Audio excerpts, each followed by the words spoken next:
Gimana Mbak kalau cowok pegang sekretaris kabinet? Loh. Waduh. Nggak apa-apa, belum pernah ya ada sejarahnya ya.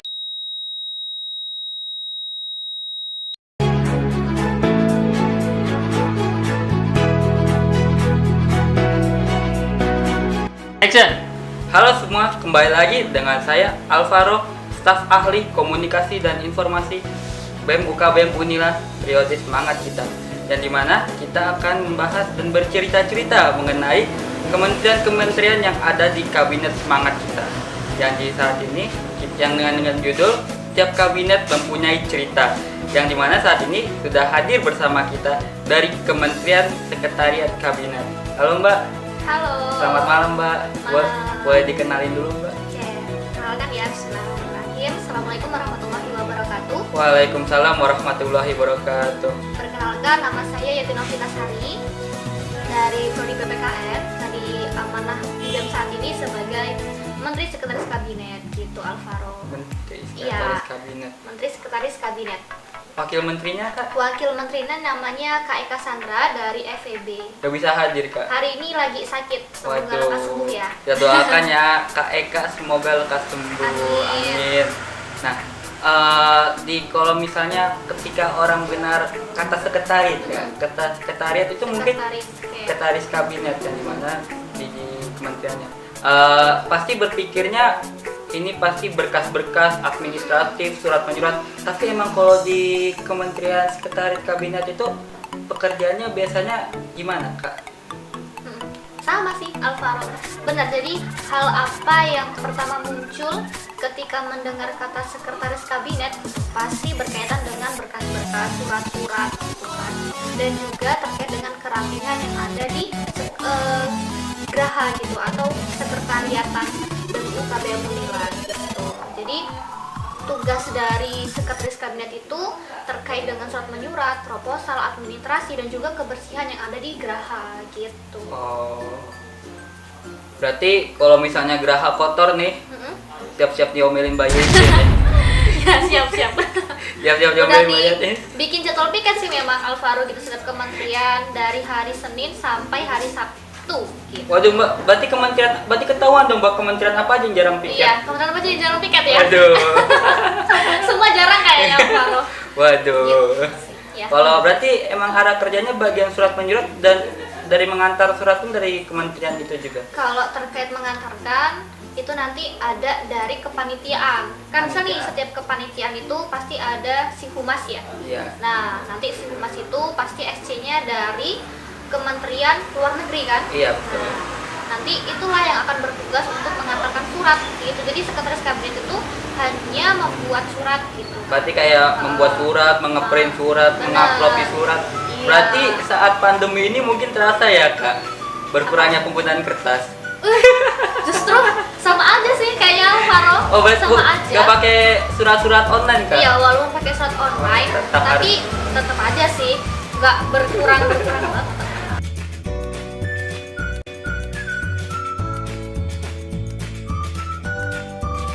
Waktu Mbak Yeti masuk ke menjadi sebagai menteri di kabinet Semangat Kita ini kan pasti ada dong ekspektasinya bagaimana nih kementerian sekretaris kabinet ini ke depannya bagaimana, kayak harapan Mbak Yeti harus sekretaris kabinet ini harus kayak gini lah.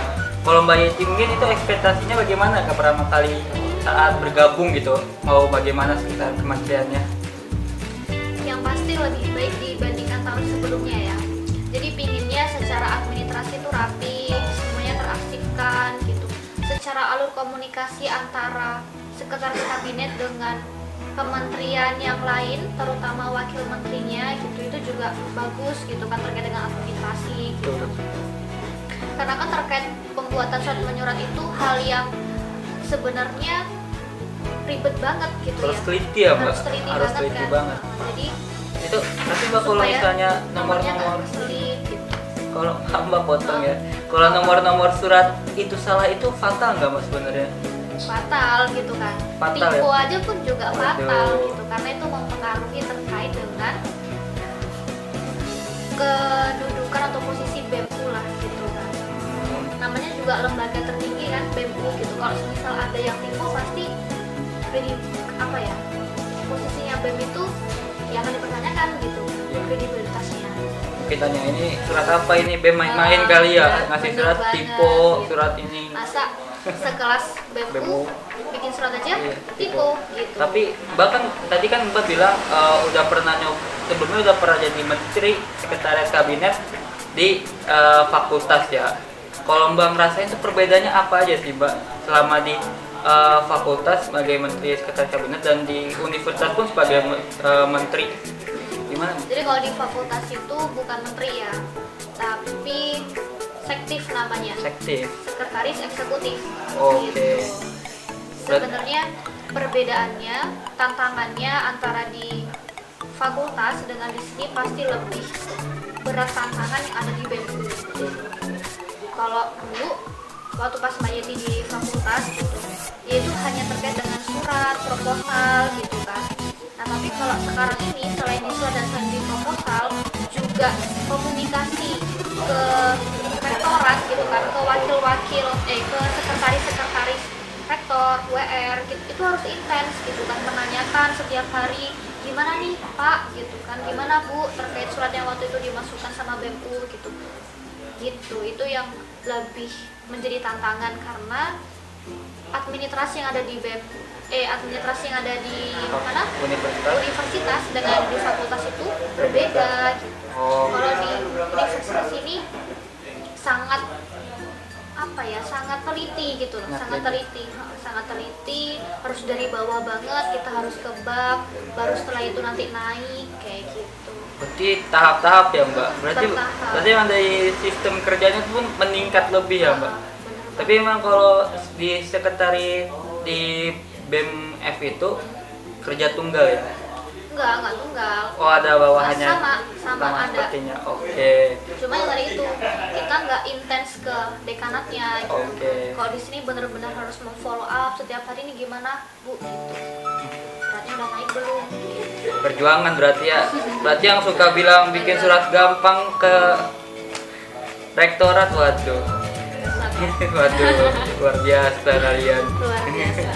Kalau kan juga nih kabinet semangat kita ini sudah masuk di mana tahap akhir lah Mbak istilahnya, yang dimana mungkin udah bisa dinilai lah sepak terjang kita ini selama berproses di BEM UKBM periode semangat kita ini pasti udah bisa dilihat lah. Kalau Mbak Yoti ini setelah melakukan perjalanannya begini kurang lebih 1 tahun ya Mbak sebagai menteri, ekspektasi yang diharapkan di awal apakah terrealisasikan sampai akhir Mbak? Belum ya, belum terrealisasikan sampai akhir. Wah ini jadi apa ya,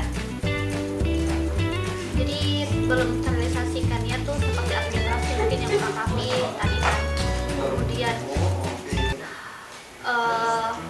inventaris juga sampai saat ini belum jelas gitu loh, barang-barang apa aja yang masih layak dipakai, apa yang belum gitu kan. Karena tadi itu kan sekretaris kan nggak hanya terkait dengan surat, tapi juga kerapihan di geraha gitu kan, dan itu sangat berpengaruh terhadap inventaris gitu yang ada di geraha, seperti barang-barangnya apa aja sih yang layak, apa yang enggak gitu. Nah itu yang belum terrealisasikan. Waduh, berat juga ya Kak ternyata Kak mengurusi barang-barang di geraha seperti itu. Kalian yang suka minjem barang di geraha tapi tidak dikembalikan, atau makan kita tuh keripiknya remah-remahnya jatuh ke karpet gak mau disapu, aduh Mbak Yeti nih kenanya. Oke. Mbak, kalau misalnya nih berarti kan udah rekomendasi nih, maksudnya gimana sih Mbak, kan udah mau di akhir kita ini, pasti Mbak harapnya kabinet selanjutnya terutama di Kementerian Sekretaris Kabinet itu pasti ingin lebih baik lah ya Mbak. Kalau Mbak rasa masukan atau saran-saran untuk Kementerian Sekretaris Kabinet ini berikutnya harus bagaimana Mbak? Saran-saran dari Mbak Yenti ini.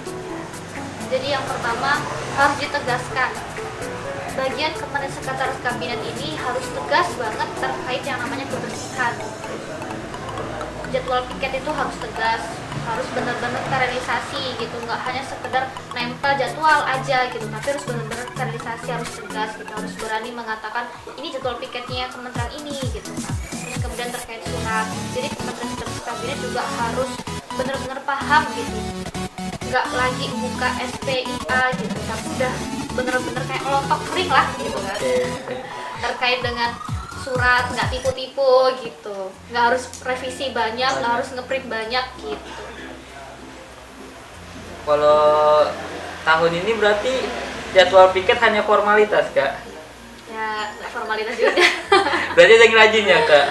Ya pasti yang harus lebih intens untuk ngerapihin, bersihin ya sekretaris kabinet gitu. Tapi semuanya piket. Oke. Berarti harus sering-sering ayo nih piket gitu. Kalau misalnya kan Mbak Yeti kan udah ini nih, ada nggak Pak pesan ke siapapun ya sebelum berakhirnya periode semangat kita ini, mungkin istilahnya closing statement lah yang mau disampaikan oleh Mbak Yeti nih buat mungkin ke menteri selanjutnya atau teman-teman di periode kabinet semangat kita ini, menteri-menteri, staf atau mungkin siapapun, ada pesan atau kata-kata yang ingin disampaikan kak? Jadi sedih banget ya pertanyaan yang terakhir ya Dek ya. Salahin tim kreatif mbak, saya disuruh nanya kayak gitu mbak. Jadi harapannya yang pertama supaya staf ahli Kementerian Sekretaris Kabinet itu benar-benar memahami secara mendasar gitu terkait dengan surat-surat. Jadi kalau misal memang mereka tuh selama 1 tahun mendapatkan ilmu di Kementerian Sekretaris Kabinet gitu, terkait dengan administrasi, surat keluar surat masuk gitu tuh harusnya udah paham gitu. Itu yang pertama. Terus yang kedua juga harapan gitu ya, setiap datang ke Geraha itu nggak hanya sekedar formalitas gitu ya, tapi lebih dari itu gitu, pinginnya kekeluargaannya juga kebangun gitu. Istilahnya kalau yang disampaikan gitu, kalau waktu kosong ke Geraha, nggak ngapa-ngapain ke Geraha gitu ya. Ngapain ke Geraha gitu, benar. Karena kan Geraha itu kan rumah kita ya. Nah itu juga harapan dari Kementerian Sekretaris Kabinet gitu. Jadi ramaikanlah rumah kita gitu. Ada jadwal, nggak ada jadwal ya udah ke Geraha aja gitu kan. Nah, buat kalian tuh staff-staff yang misalnya datang cuma buat ngambil berkas atau mungkin datang ada yang bilang sini ada roti bakar, wah baru datang rame-rame, waduh. Di mana kekeluarganya? gitu. Pertanyaan terakhir dari terakhir Mbak, 1 periode atau 2 periode? 1. Gimana Mbak kalau cowok pegang sekretaris kabinet, waduh. Gak apa-apa, belum pernah ya ada sejarahnya ya. Nah sekarang sejarahnya diciptakan oleh Alvaro. Bisa revisi 10 kali mungkin Mbak. 1 periode ya, oke mungkin 1 aja lah cukup. Mungkin segitu, terima kasih ya Mbak Yeti buat waktunya. Sama. Kita sudah mendengarkan cerita dan mungkin sepak terjang lah Mbak Yeti selama bekerja mengabdi sebagai menteri di kesekretariatan kabinet. Sekretaris kabinet. Waduh, sampai terakhir saya masih direvisi nih, apalagi jadi menteri sekretaris kabinet saya. Revisi terus saya. Ribut terus. Gimana kita sudah mendengarkan mungkin pesan-pesan yang disampaikan oleh Mbak Yeti untuk sekretaris kabinet, dan mungkin untuk periode berikutnya untuk menteri siapapun yang maju mungkin bisa didengarkan saran-saran dari Mbak Yeti agar Kementerian Sekretaris Kabinet kedepannya bisa semakin berkembang dan semakin maju. Oke, terima kasih Mbak Yeti. Sama-sama Alvaro. Mungkin sekian dari video podcast dengan Sekretaris Kabinet. Terima kasih, sampai jumpa di episode berikutnya.